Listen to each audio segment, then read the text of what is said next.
Olá, gente querida do coração verde e amarelo, mais um Jornal Foco do Brasil, compromisso com a verdade. Sou Cleiton Basso, mais uma vez pergunto, quero saber de qual lugar abençoado, nosso lindo Brasil ou de qualquer outro país, mundo afora, você está assistindo o nosso jornal nesta edição. Comente, deixe sua opinião, participe do chat ao vivo e veja se o sino de notificações está ativado para receber nossas notificações, atualizações diárias. Vamos agora às notícias desta edição. O presidente Jair Bolsonaro voltou a Brasília na manhã de sábado, após viajar a Eldorado, no interior de São Paulo, onde acompanhou a despedida de sua mãe, a dona Olinda. O presidente, inclusive, através de suas redes sociais, fez uma publicação, comentou agradecendo. Agradeço a todas as mensagens de solidariedade e conforto, disse o presidente. Ainda antes do retorno, Bolsonaro foi a uma lotérica para apostar na Mega Sena. Na manhã de sábado, por volta aí das 9 horas da manhã, Bolsonaro saiu da residência da família onde passou a noite, falou então com a imprensa e com alguns moradores. Ele estava acompanhado do filho Flávio. Eu vi um órgão de imprensa, agora quero criticar a imprensa, um órgão de imprensa, falando que essa PEC do combustível eu quero confusão do governador. Confusão se fosse uma determinação, a PEC é autoritativa. Garanto para vocês, se a PEC passar, no segundo seguinte à promulgação, eu zero o imposto federal do diesel no Brasil. Então, você pode ver, está em torno de 32 centavos, 33 o litro de diesel. Só que tem um detalhe, a gasolina está 69, só que 1 litro de gasolina, um carro de média 10 km. Tá? 1 litro de diesel, um caminhão de média 2 km. Então é um imposto que pesa. Quando você para o seu carro e vai encher o tanque, você gasta mais ou menos, você bota mais de 50 litros. Quando um caminhoneiro vai encher o tanque, ele bota no mínimo 500 litros. Críticas existem, paciência, já buscando alternativas, soluções. Assim é o nosso governo. Está então o posicionamento do presidente. Se apenas é uma questão de imposto, é uma situação. Mas aí entra a questão, não é, do monopólio estatal, a Petrobras, a falta de concorrência. E o inchaço mesmo, com toda a riqueza petrolífera nacional, já somos um dos maiores produtores de petróleo do mundo, toda a expectativa do pré-sal, as descobertas, enfim, tem essa questão sobre estarmos diante de uma grande estatal que ainda, além disso, tem ligada a ela interesses de acionistas que não o governo. O que pode ser feito para a realidade do Brasil?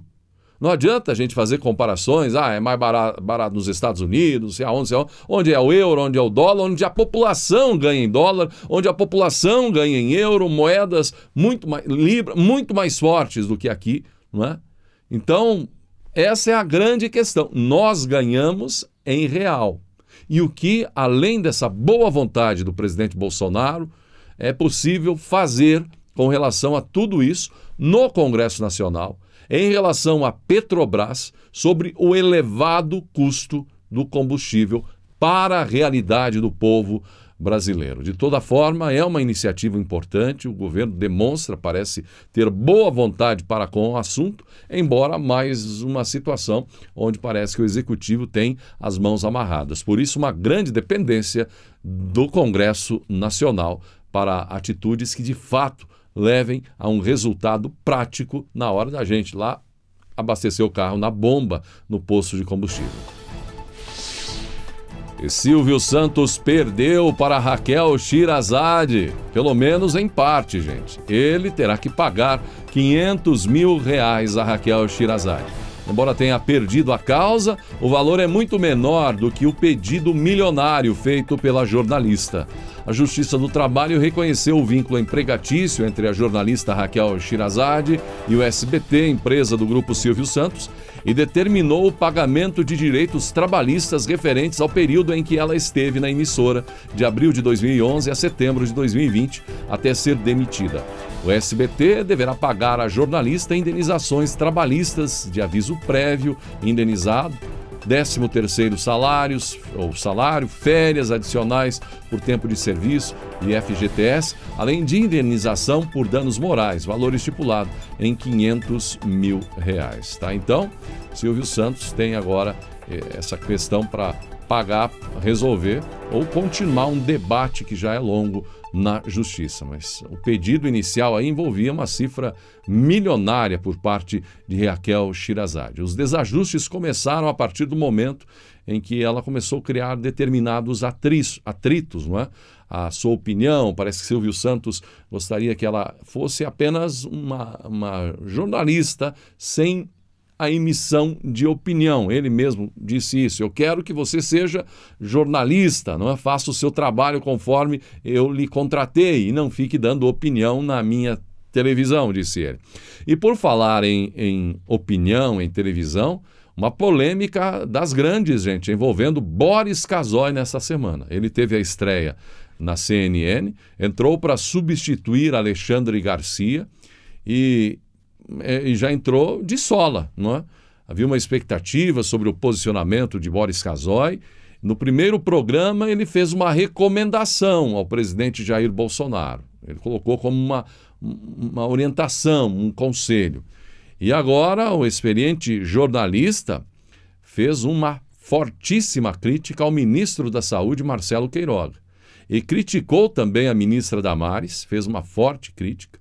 Mas as palavras mais contundentes de Boris Casoy foram contra o ministro Marcelo Queiroga, sobre essa questão de vacinação infantil, enfim. Boris defende que deveria ter uma posição mais contundente como ministro da Saúde, o Queiroga, orientar o presidente, apoiar a vacinação, enfim. E todo esse debate sobre obrigar ou não a questão da vacinação. Sobretudo no caso das crianças. E aí Boris Casoy entrou e disse até que Marcelo Queiroga terá um encontro com um maligno, não é? Para debater sobre isso. Resta saber agora se Marcelo Queiroga fará um pronunciamento, já que a crítica de Boris Casoy foi muito forte e certamente terá muita repercussão ainda, sobretudo nas redes sociais. E o que será que vai dar toda essa polêmica envolvendo alguns que já integraram o governo Bolsonaro? Entre apoiadores há uma preocupação sobre o resultado de tudo isso. A verdade, gente, é que a busca ou disputa por espaço leva a rupturas. Como há muita gente em todo lugar disputando algo, naturalmente as divisões acontecem. E pelo jeito tem uma aí, bem clara, tendo nomes como os dois irmãos Weintraub e o ex-chanceler Ernesto Araújo. Nessa semana tivemos ruídos fortes envolvendo esses nomes, com o secretário nacional de Cultura, o Frias, além do próprio ministro das Comunicações, o Fábio Faria. E agora a advogada de Bolsonaro, a Karina Cufa, que representa o presidente Jair Bolsonaro, decidiu processar a Abraham Weintraub após ela ser atacada pelo ex-ministro nas redes sociais. Ela vai pedir indenização por danos morais ao que ela chamou de ataque, na verdade uma crítica de Weintraub. Weintraub rebateu uma publicação de Cufa insinuando que ela teria recolhido dinheiro para fundar a Aliança pelo Brasil. É verdade, eu nunca engano as pessoas. Já você, cadê o Aliança pelo Brasil? Foi sabotagem ou incompetência? Vai devolver o dinheiro? Escreveu o ex-ministro. E o presidente Bolsonaro também estaria já insatisfeito com a postura de Weintraub, que tem criticado publicamente a presença de partidos conhecidos como do Centrão no governo. É importante saber que Weintraub sonha em disputar o governo de São Paulo, mas o presidente defende o nome do ministro da Infraestrutura, Tarcísio de Freitas, na disputa pelo Palácio dos Bandeirantes. E nessa história toda, é preciso saber quem teria mais condições. São candidaturas novas, no caso de Tarcísio ou de Weintraub. Qual seria o candidato mais competente no sentido de urna eleitoral para este ano, no caso relacionado ao governo, para ser candidato a governador de São Paulo? É Tarcísio? É Weintraub? Weintraub uma posição mais radical em suas opiniões? Ou então Tarcísio um pouco mais equilibrado, centrado, que está aí trabalhando no Ministério da Infraestrutura? É um debate que vai muito além de todas essas polêmicas e certamente essas questões que estão repercutindo, criando ruídos, talvez tenham até algum objetivo político, mas fica a dúvida, será que não estariam prejudicando, ao invés de ajudar, pelo menos prejudicando o próprio governo neste momento? São ruídos exagerados até e que a oposição está aproveitando. 2022 promete ser um festival de candidatos condenados ou envolvidos em investigações por corrupção, gente. Políticos presos no Mensalão e Petrolão querem voltar ao poder em 2022, demonstrando que, infelizmente, parece que a luta por justiça foi, mais uma vez, em vão. Pior do que isso, será ver a possibilidade de parte do próprio povo conduzir alguns que, de fato, cumpriram pena, foram condenados ou, no máximo, tiveram condenações canceladas nas decisões da Justiça, de volta a cargos políticos na Câmara, no Senado, ou, de repente, até a cargos majoritários do Executivo Federal ou Estadual. Por exemplo, 24 réus no processo do Mensalão, 1/3 deles eram políticos, ou era político, não é?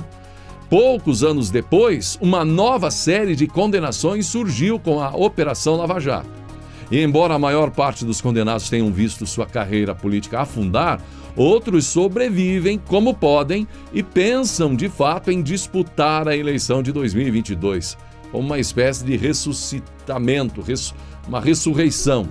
Em São Paulo, o petista João Paulo Cunha cogita disputar uma vaga de deputado federal em 2022. Ex-presidente da Câmara, ex-preso, ele já começou a mobilizar sua base eleitoral em Osasco. Ele quer voltar ao Congresso. Mais discreto, o ex-deputado Carlos Rodrigues, conhecido como Bispo Rodrigues, faz os cálculos e também pensa em disputar um posto na Câmara Federal 17 anos depois de renunciar ao cargo por problemas. Outros políticos envolvidos no escândalo do Mensalão parecem ter optado já por ficar longe das urnas, mesmo depois do fim do prazo de inelegibilidade previsto pela lei da ficha limpa. O ex-deputado Pedro Henrique, do PP, retomou a carreira de médico. Em 2020, quando trabalhava como legista, acabou exonerado pelo governador de Mato Grosso, Mauro Mendes. O petista José Genuíno nunca mais disputou uma eleição, raramente dá alguma declaração pública. José Borba parece ter encerrado a vida política como prefeito de Jandaia do Sul, no Paraná. Dentre os condenados pela Operação Lava Jato, boa parte, como o ex-deputado petista André Vargas, sumiu do mapa. E outros planejam disputar a eleição de 2022. Com escândalos também em seu currículo, o ex-governador do Paraná, Beto Richa, tem admitido publicamente que cogita ser candidato a deputado federal pelo PSDB. Luiz Argolo, também condenado na Lava Jato, buscará uma vaga pelo MDB da Bahia. Já o ex-senador Delcídio Amaral, que chegou a ser preso, mas depois foi absolvido pela Justiça Federal, é o atual presidente do PTB em Mato Grosso do Sul. Apesar de continuar na política, ele não deve ser candidato. E ainda tem Lula na disputa pela presidência, não é? Chegou a ser preso, foi condenado e tal, e a Justiça entendeu que não era bem assim e ele está aí na disputa. O povo brasileiro, no fim, é que vai fazer a grande decisão, se condena em definitivo os nomes ou se absolve cada um, ou quem vai absolver e vai dar ficha limpa, evidentemente, nas urnas, que é o que vale, para esses que desejam novamente voltar ao poder, ganhar do dinheiro público um bom salário, as benesses dos cargos políticos de Brasília ou nas capitais estaduais. Os prefeitos do Rio de Janeiro, Eduardo Paes, e de São Paulo, Ricardo Nunes, decidiram adiar os desfiles das escolas de samba do Carnaval nas duas cidades para o fim de semana do feriado de Tiradentes, em 21 de abril. A decisão foi uma orientação das secretarias de saúde das duas cidades e foi motivada pela explosão de casos da Covid-19, explosão causada pela variante Ômicron. A decisão foi tomada em respeito ao atual quadro da pandemia de Covid-19 no Brasil e a necessidade, neste momento, de preservar vidas e somar forças para impulsionar a vacinação em todo o território nacional, diz nota conjunta das prefeituras. A reunião contou com a presença dos prefeitos, dos secretários de saúde e das ligas de escolas de samba das duas capitais. No começo do mês, as capitais já haviam cancelado os blocos de rua por causa do aumento de casos de Covid-19. Em nota divulgada após a decisão, a Liga Independente das Escolas de Samba do Rio de Janeiro disse que o adiamento era um dos cenários previstos.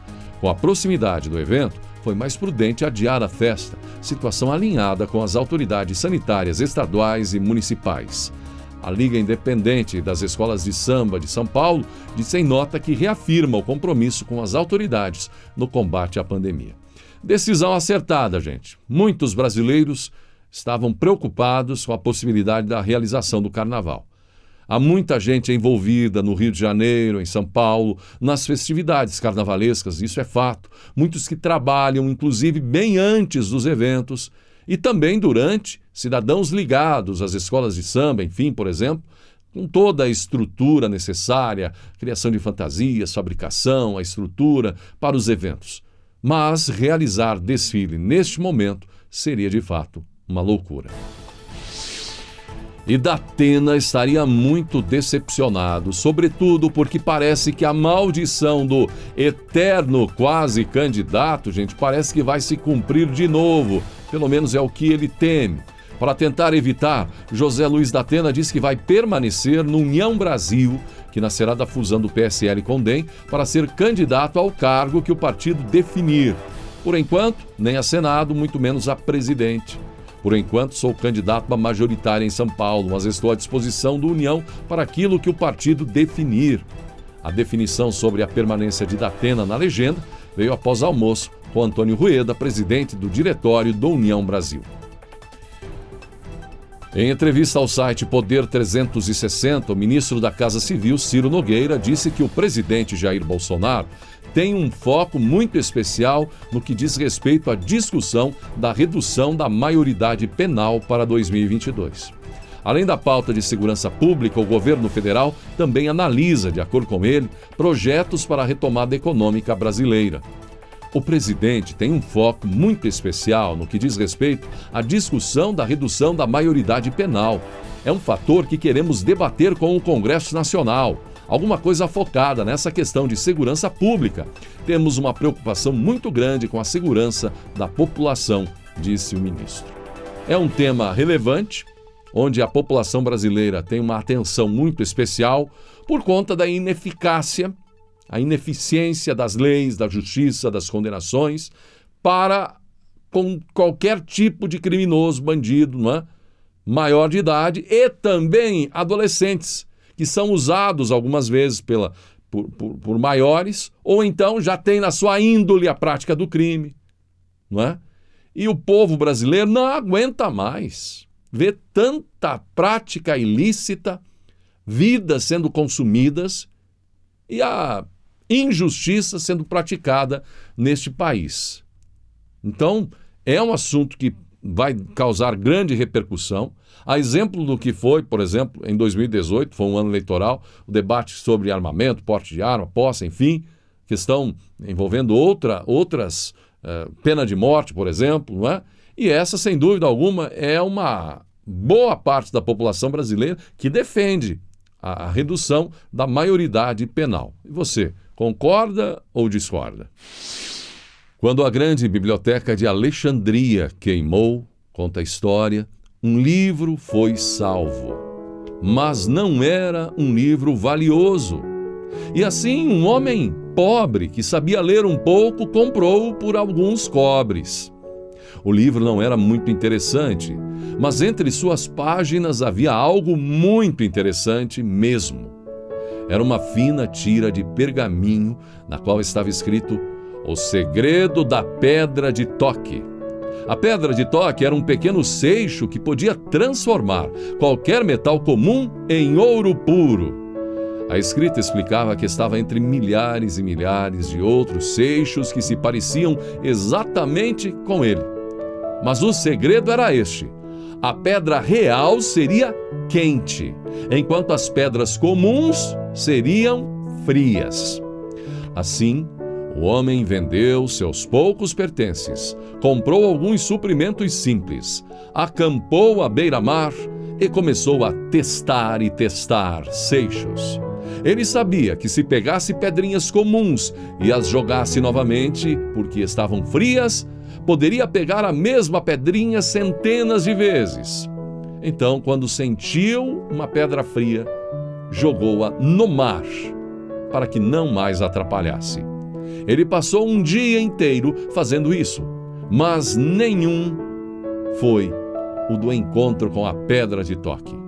No entanto, ele continuou e continuou assim. Pegue uma pedra fria, jogue-a no mar. Pegue outra, jogue-a no mar, até encontrar.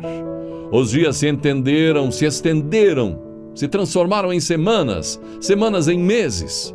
Um dia, porém, por volta do meio-dia, ele pegou uma pedrinha e estava quente, e ele a jogou no mar, antes de perceber o que havia feito. Ele tinha um hábito tão forte de jogar cada pedrinha no mar, que quando a que ele queria apareceu, ele se manteve no hábito. Ele ainda a jogou fora. Assim é com a oportunidade, gente. A menos que estejamos vigilantes, é fácil deixar de reconhecer uma oportunidade. E quando ela está na mão, é tão fácil jogá-la fora. O mesmo vale para pessoas especiais, pessoas importantes na vida da gente. Relacionamentos, casamentos, filhos, pais, mães, amigos, trabalho. Pense nisso, que a força do hábito na prática de ações negativas não faça com que venhamos a jogar fora quando aparecerem as oportunidades da vida. Assim chegamos ao final desta edição do Jornal Foco do Brasil. Gratidão pela sua atenção, um ótimo domingo e até segunda. E que Deus abençoe a você e a sua família.